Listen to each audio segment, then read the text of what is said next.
amanya gange nsemba bali malisali bogerenza lwa wafensi makibati eri mugombolo nazigo district kayunga mama bapiye chene nkutumiddeko munange oli yoti amachagalere na kusoma 11 ya Saturday ja tugenda kwera kwa pro club ekasanga titugabe visa wali eri naimbira byange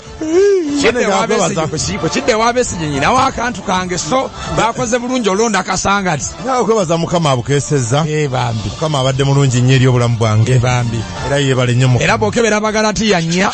walaga nti tozanyira mu Bible siyo oba kugamba bagalatiya 3 awasooka wagamba abasirusiru mwani yabaloga kati ate mu Psalms 14 agamba nti nabo musirusiru ayogedde tewali katonda kusimba kugambye ne simba mwekiri simba nyongeddeko kyogere obwedda mpulira bakakona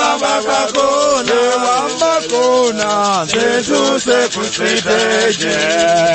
mizanyo wa mache na musamba kasirisa safa mwe folwalyo simba impologoma edembese nkurumando wa mubende basokubera ngate nyinyira mpaso soboza tena akanuka lya kakatidwa aka Uganda Cup round of 16 katwana butugenze wa binywera buli gakubira wanagera ne milioni 3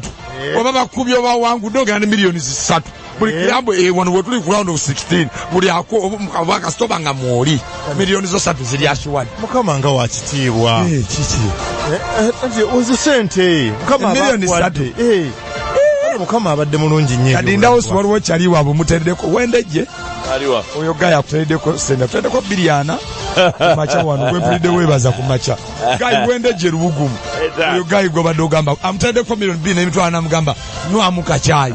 milioni 2 n'emitwana goli mugamba milioni 3 mbwezo sente nga mtu wa timu ya 16 gayi yaninda usika tumwebaze kumpewo